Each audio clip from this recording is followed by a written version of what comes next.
ಹೋ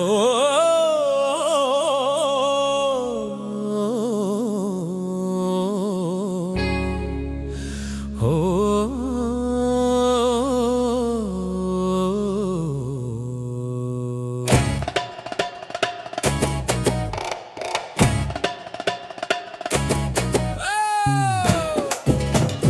ಅವತಾರ ಅವಧೂತ ಸಿದ್ಧ ಪ್ರಸನ್ನ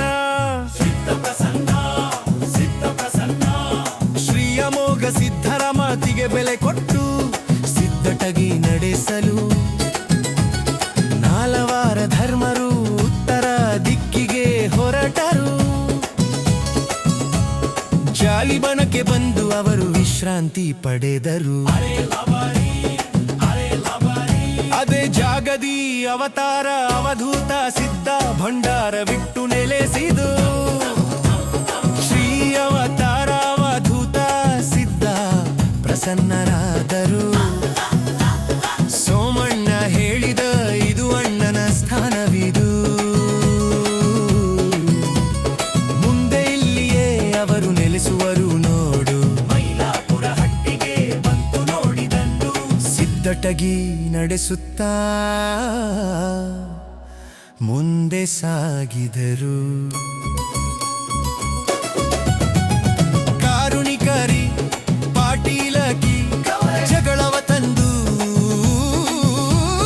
ತಮ್ಮನ ಪಾಲಿಗೆ ಹೋಯಿತು ಪಾಟೀಲಕಿ. ಬಳಿಯಾನ ಸಿಂಧುಧನ ಪಾಲಿಗೆ ಬಂತು ಗೌಡಕಿ. ಬಳಿಯಾನ ಸಿದ್ಧಾರತಿ ಮಾಡಲು ಕೊಂಟೆವ್ವಳ ಕರೆಯಲು ಭೂತಾಳ ಸಿದ್ಧನ ಕಳಿಸಿದರು. ಕೊಂತೆವ್ವ ಹೋಗಲಿಲ್ಲ. ಅವನಿಗೆ ಗೌಡಕಿ ನೀಡಿದರೆ ಮಾತ್ರ ಆರತಿ ತರುವೆ ಎಂದಳು. ಭಾವನಿಗೆ ಕೊಂತೆವ್ವ ಆರತಿ ಬೆಳಗಿಡಳು. ಅದ ಕಂಡು ಸಿಟ್ಟಿಗೆದ್ದು ಪತಿಯು ಸತಿಯನ್ನು ಹೊರಹಾಕಿದನು. ಕೊಂತೆವ್ವಗೆ ದುಃಖವಾಯಿತು. ಭಾವನಿಗೆ ನಮಸ್ಕರಿಸಿ ಹೊರಟಳು. ಆಗ ಅವಧೂತ ಸಿದ್ಧ ಹೇಳಿದಳು, ನೀನು ವ್ಯಥೆ ಪಡಬೇಡ, ನಾನು ನಿನ್ನ ಬೆನ್ನಿಗೆ ಇರುವೆ. ಬಾಳೆಬನವಿಲ್ಲದ ಗಂಚಿನ ಕುಂಬಿ ಇಲ್ಲದ ತಾವಿನಲ್ಲಿ ನಾನಿರುವೆ ಎಂದರು. ಮುಂದೆ ಬಬಲಾದಿಗೆ ಹೋದಳು. ಮತ್ತು ಅವತಾರ ಅವಧೂತ ಸಿದ್ಧ ಗುರುತಿಸಿದ ಸ್ಥಳ ಜಾಲಿಹಾಳಗೆ ಬಂದು ಸೇರಿದರು. ತಾಯಿ ಕೊಂತಾದೇವಿ ಬಬಲಾದಿ ಸೇರಿಡಳು. ಅವಧೂತ ಸಿದ್ಧನು ಜಾಲಿಹಾಳ ರಕ್ಷಿಸಿದನು. ಭಂಡಾರವ ತೂರಿ ಜಯ ಘೋಷ ನಡೆಯಿತು. ಭಕ್ತರ ಸಾಗರವು ಭಾರತಿ ಸೇರಿತು. ಹರಕೆಗೆ ಒಲಿಯುವ ಜಾಲಿಹಾಳ ಒಡೆಯನೇ, ಮನೆ ಮನೆಯಲ್ಲಿ ಮೊಳಗಿದೆ ನಿನ್ನ ನಾಮದ ಸ್ವರವಾರವೇ. ಬಬಲಾದಿಯ ತಾಯಿ ಸಿದ್ಧರ ಮಹಿಮೆಯ ತಿಳಿಯಿರಿ. ಸಂಕಟ ಹರಣ ನೀ ಭಕ್ತರ ಪಾಲಕ. ಕೃಪಾ ದೃಷ್ಟಿಯು ಎಲ್ಲರ ಮೇಲಿರಲಿ.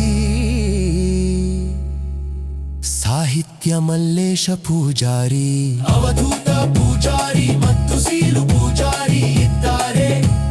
ಸಾರು ಪೂಜಾರಿ, ಸಿಡಿಲು ಮಾನಸಿದ್ಧ ಹಾಗೂ ಸುನೀಲ್ ಸೇರಿ ರಾಹು ಸಿದ್ಧನ ಭಜಿಸುವರು. ಜಾಲಿಹಾಳ ಸಿದ್ಧ ಅವಧೂತ ಸಿದ್ಧ. ಓಂ ನಮಃ ಶಿವಾಯ. ಜಾಲಿಹಾಳ ಸಿದ್ಧ. ಓಂ